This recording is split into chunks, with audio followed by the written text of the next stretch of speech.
everyone, it's SK95. Welcome back to more Xenoblade Chronicles. Last time, we finished off some side quests, especially for certain skill trees, such as Dunban over here with his enthusiasm, and Ricky for his cowardness.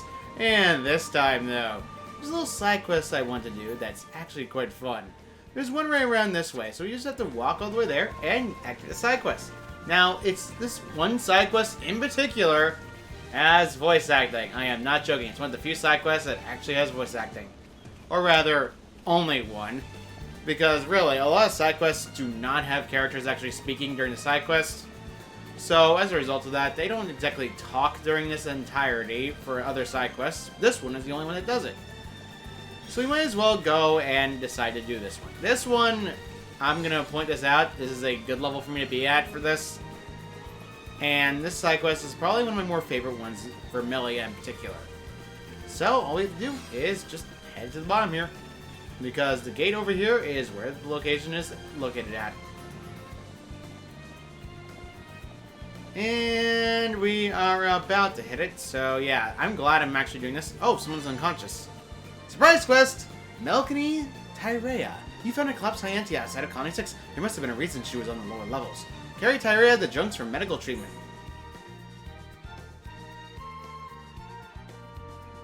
Who's this? Ain't she the one who attacked us in the capital? You! Tyrea! What are you doing here? You're hurt. Do not touch me, vile girl! Watch it! Oh. Oh, Tyrea, what happened? is she dead? No. It looks like she just passed out. Let's get her to the infirmary. Rhine? Come on, why me? Please.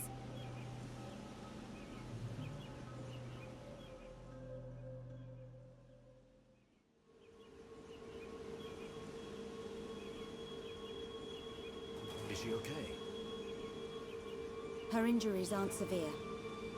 When the Bionis awoke, the ether flow around the colony became unstable. Maybe that's why she lost consciousness. No, that's not what I meant. You mean, why didn't she become a Telethia?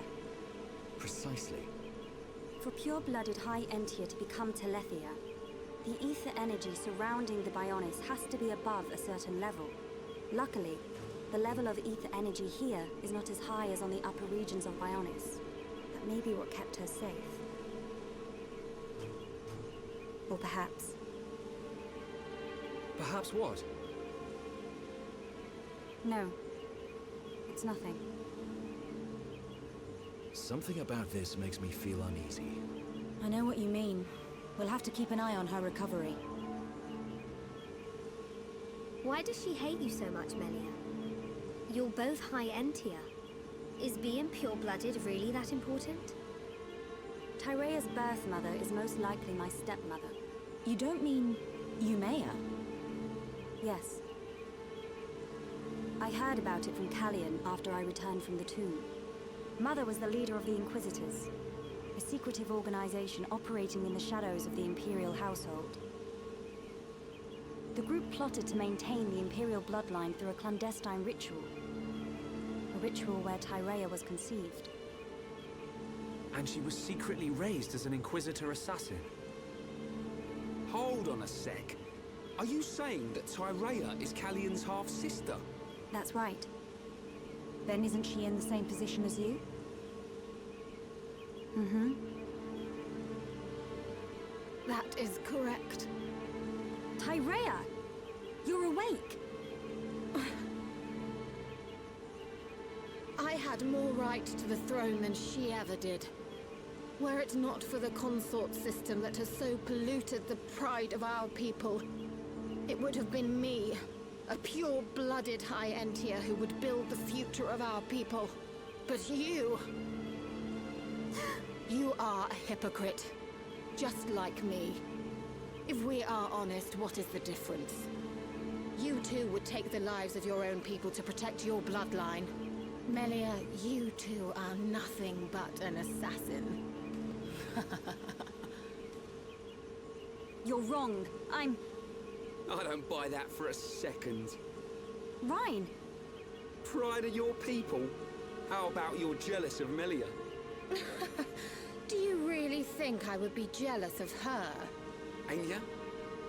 You're envious of her, right? Of how she lives her life. You just want everyone to feel sorry for you, for being in the shadows all your life. How dare you? No Hom speaks to me like that. I'm saying that you'll never have a life like Melia's. You don't have the faintest idea why Melia's been fighting. Even if you'd been born in her place, the Emperor still would have chosen her as his successor. Succeeding the Imperial line ain't all about blood. It's about taking on the will to do whatever it takes. For your land, for your people, when the time comes. That's what makes Melia different from you. How dare you? Both of you, stop this! This is no time for pointless bickering. He's right. We survivors shouldn't be fighting amongst ourselves. Right, time's up. I want the room cleared out. Yeah, okay. And you need to calm down and get some rest. Ugh.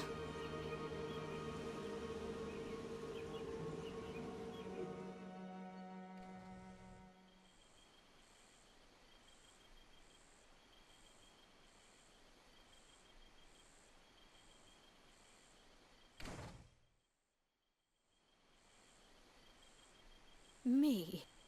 Envious? I only think of my people. What is that?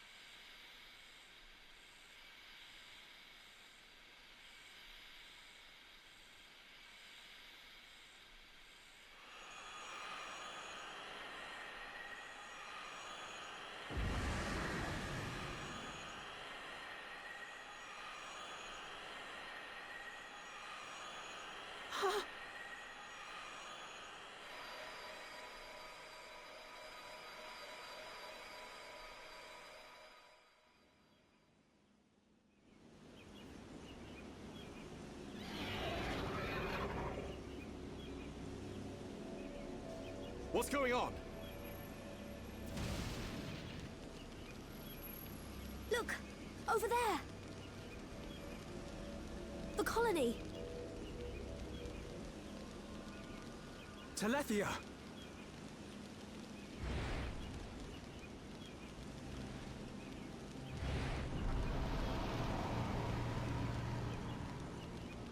Guys, she's gone.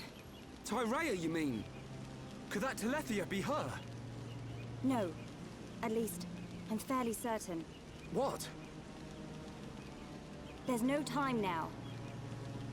We must pursue it.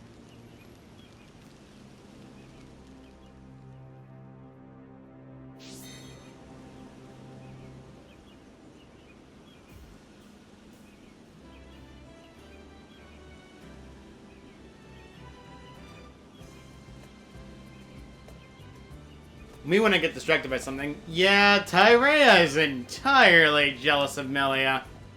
Yeah, you can honestly tell why.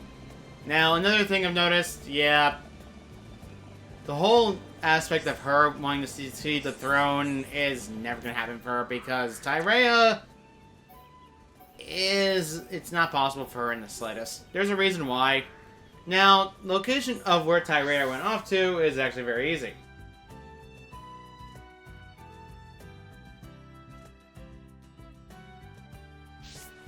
She is actually found literally below us, where you first fought the Tyrea last time. A past Tyrea battle. Now, memory would say, oh, over here, Decayed Forest. That would make sense, right? Wrong. It's actually in the lakeside.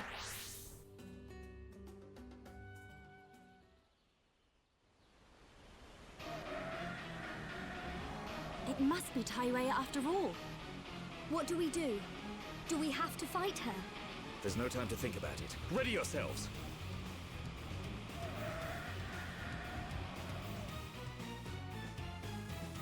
Against the mysterious Tyrea, it is level almost 80, so yeah, a lot of hits.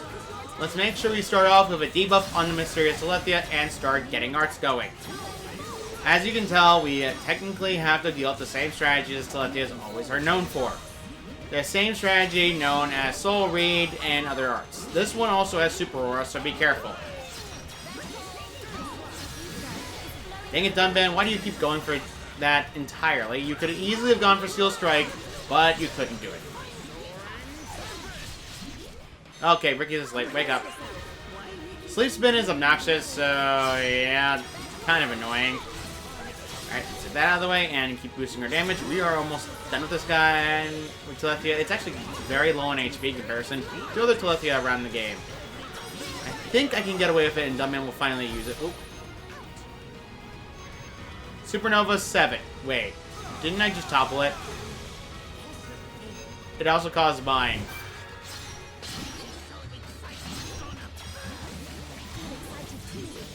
Dang it, Dunban, why do you never go for it? Alright, I gotta hope Dunban actually cooperates, because this is getting a little annoying. Alright, I'm gonna use Roly Poly and hope he gets toppled now. He, Wumbo. Wumboing! Whatever Wumbo would fall from the side enough to kill me. Okay. Ah, fudge! No. Dunban, please go for topple, I beg of you. Thank you.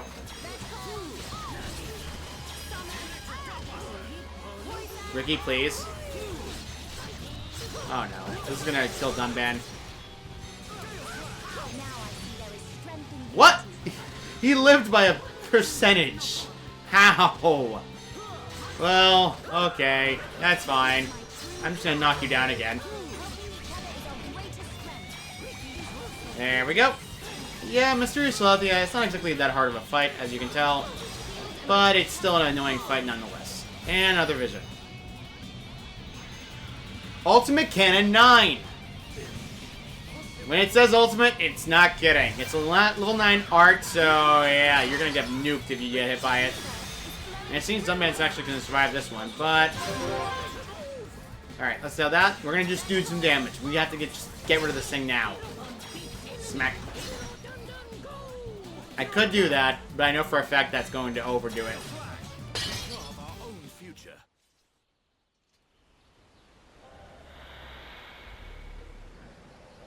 Shulk, I must... I know. Stop! Tyrea! You're safe! You do realize that Telethia is Umea. Umea? I was pursuing Umea. Even though she knew it was her fate to transform, she remained faithful to the Bionis. But why? Didn't she feel betrayed? Everyone has their own beliefs, and what they believe is their own choice. Umea adhered to her path. I pursued her so that I could fulfill her final wish. Her final wish? Umea was imprisoned within the Tower of Investigation. She told me that after she transformed into a Telethia, I was to destroy her as quickly as possible. She wished to sacrifice herself to the Bionis. At least, that is what I believed at first. But I now understand Umea's true desire. That is why I must... This is my responsibility. Melia, why? Father entrusted me with the Empire and its people. What I believe in is the will of those struggling to survive. I have to fight if I am to convey this to the next generation. Besides, Umea is your birth mother. There is no need for you to carry out such an unpleasant task. Is the same not true of you? You may not be of her blood, but you still think of her as your... This is a duty that my father and brother conferred upon me. Melia.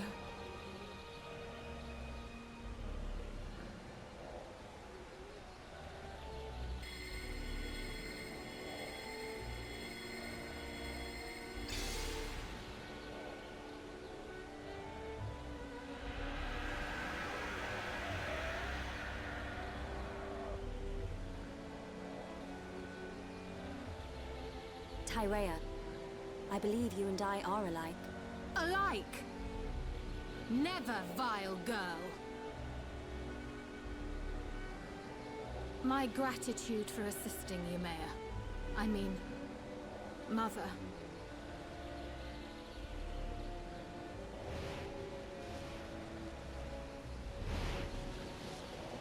Tyrea.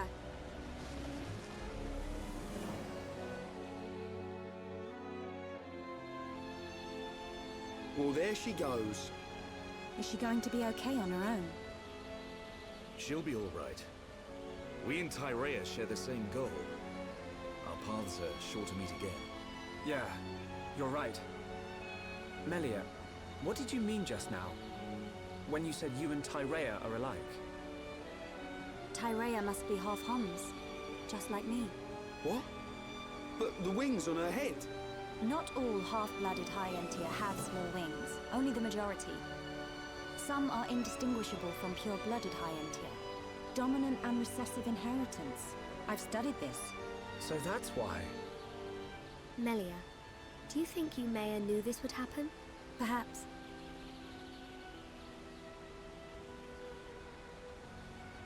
Actually, she had to have known. At least, that's what I believe.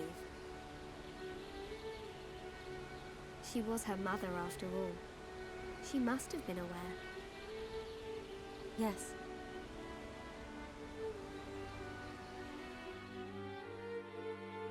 And with that, we finally managed to give Yumea some peace. We've managed to also fill her Tyrea's duty and entrusted her by the first consort Yumea. We get an Emperor Staff and an auto attack stealth level 6. Incredibly good. The Emperor Staff has an Electric Plus, an HP 6, and an Unbeatable 4.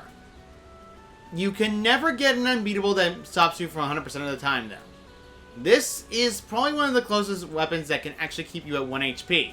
Downside is, even though you can start at 1 HP, you will still take damage from any arts that are dealing constant damage. So, yeah, you'll die if you have that on you. It's a good art, as well as a good weapon. So, yeah, the Emperor's Staff on its own is said to be quite good. It does have a lot of damage output on it as well, but it's nowhere near as good as the Clara Staff when it comes to damage output. Ether Burst, technically speaking, would be the best one you could use for now. But I'm going to equip the Emperor's Staff for now because, yeah, I can actually take care of it. Now, we also got more items. I might as well just re-equip my stuff because right now, Melia's stuck right now with something that she doesn't need. Shulk also got the Hero's Privilege as well, which is good.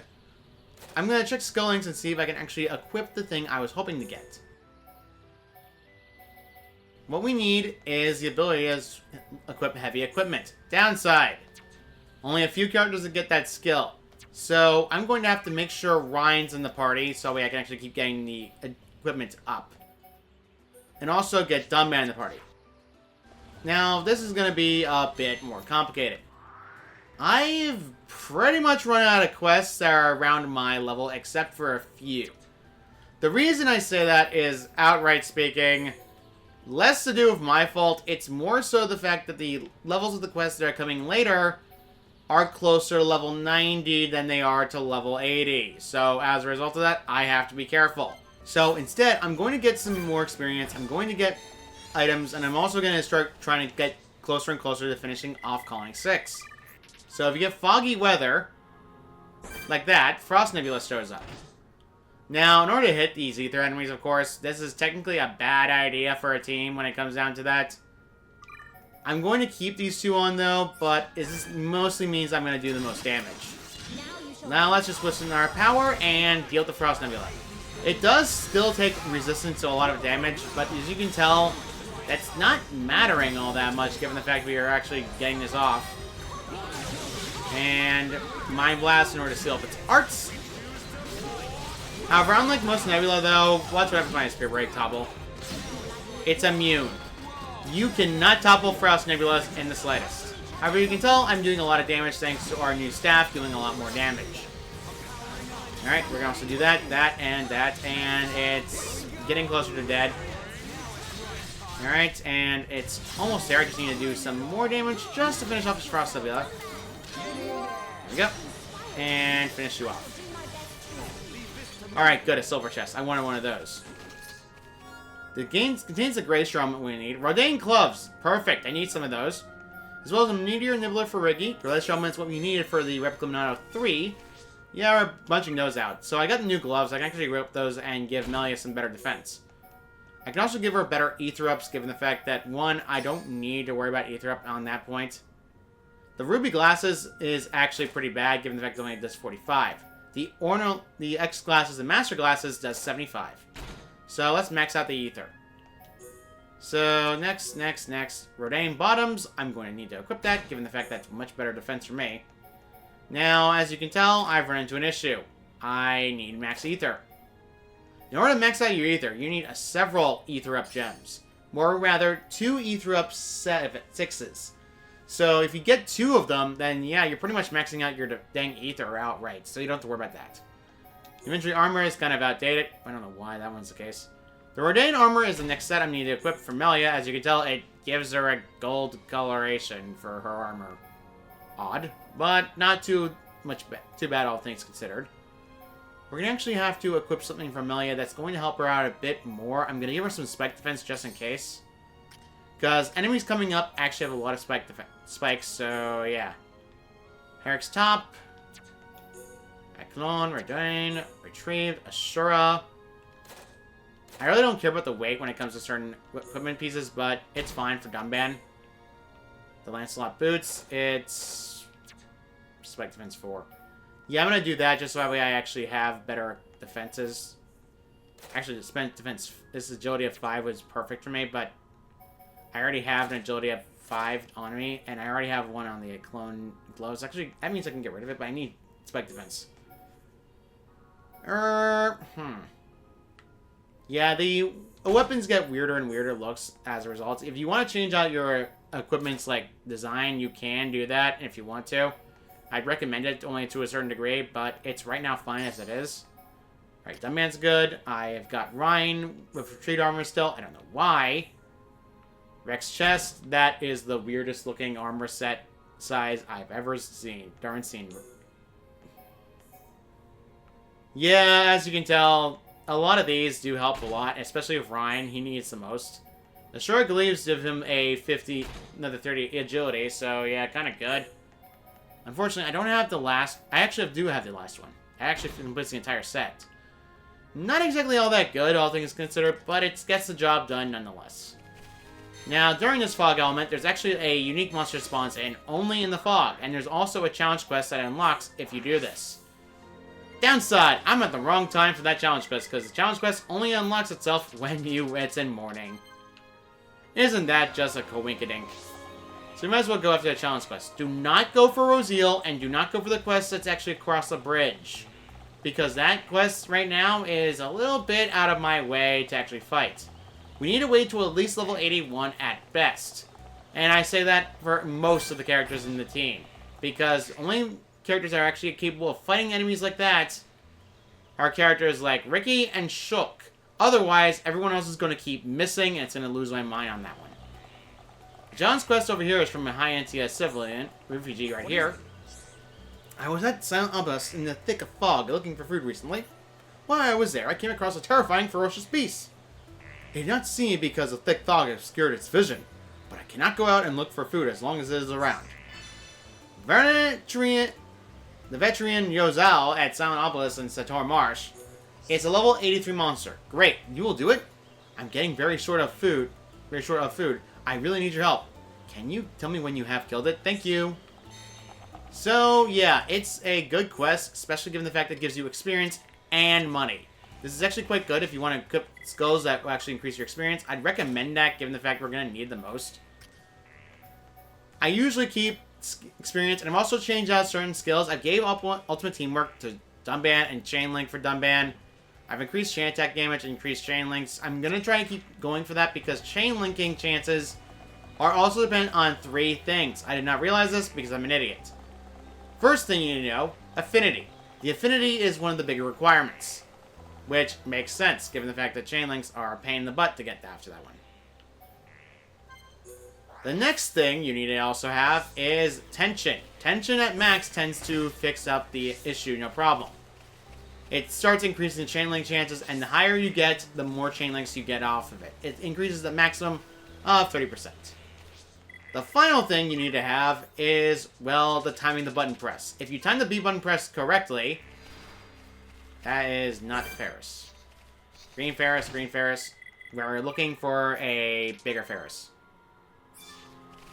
He spawns around this area in particular. Technically speaking, that Rogel will not appear anymore, so yeah. Oh, I think this is fog weather. Oh, I see him. I see him. I see him. But it's also 3 o'clock, which means it's less time to get him. Darn it. I'm not running the risk of that, but I know where his location is now, so that's why I was trying to go for it. Whoops. I like how Wolves, not scary. Ferris, very scary. Okay, a little bit more. No. Come on, game. I want to get the fog weather now. Game. Come on. Don't play with me like this. There you are. There's green Ferris alongside it, so be very careful. I'm actually going to equip Dumbband to the front and make sure I have access to Heat Haze, because this is the best opportunity to keep using it. I'm going to get rid of Final Flicker because it's a little bit easy not to use, but I'd rather not. I have Soaring Heart as a panic button in case I need to avoid attacks. The other thing I sometimes recommended is if you also want to have Tempest Kick to get rid of a buff after Gale Slash. The only downside is I don't like using Tempest Kick all that often. So, to be honest, I don't care that much. But if I'm going to go for this set anyway, I might as well get rid of Peerless, because even if you have that move on, if Dumbang himself gets confused, this doesn't work. And it does increase strength, but I'm not going to need that all that much. So, yeah, Tempest Kick. I'm just going to go back to the top and move around Tempest Kick to a closer variation. Perfect. I keep my auras on the left sides of the area, left and right side all the way, so that way it's easier to get to. And then you can press up on the controller just so that way you can get up to that point. Anyway, let's fight that Ferris. Downside is Melia's now going to have complete control of, well, the entirety of her arts, and you know correctly, Melia's AI is garbage. Ferris starts with a taunt, which forces the aggro on it, so yeah, very annoying. Soaring Tempest! You want to get rid of the green Ferris, so yeah, let's try this. War Swing. Yeah, the fight gets horrible if you don't have Shulk. Dream Edge's getting max talent is incredibly good. As you can tell, this team definitely works the setup. It's technically the greatest team in the game for this reason. Alright, increase this in with Cyclone. Bang. Slam. While down again. Now it's going to last a very long time for this. As you can tell, yeah, it's kind of stuck. Keep getting the max with the affinity chains, and you keep maxing it out. As you can tell, we're already back to almost chain attack again. Because maxing out your arts definitely speeds up this process, because now I'm back to a chain attack again. Oh, this is going to help my days move a lot. Poke, poke, and dodge. So, backslash, it's dead. Thank goodness. That's all of that, and we finished this quest. We're in a unique monster. Now let's go check the chest. Light heal. That's one of the arts you can get from that. Another one you can get from that is backslash. Yeah, and you also get the lucky fang, so yeah, kind of worth it, especially given the fact that enemy is probably a painful one to fight, especially given the fact that, for one thing, you're going to have to get a lot of hits on, especially given the fact that this team is literally the only setup that can actually wreck the entirety of the enemies. Now, do not take Roseal's quest over there. Just warning you, because the quest chain in that quest is, unfortunately, one of the bigger quest chains that causes me a lot of headaches, especially given the fact that the end of the quest chain requires you to be level 91. I'm not kidding. What is it? Is it dead? I'm in your debt. Now I can look for food in safety. The quest is complete. We get a lot of experience, a lot of money, and Dumbband leveled up. That's actually, Could I take that on now if I wanted to? Possibly.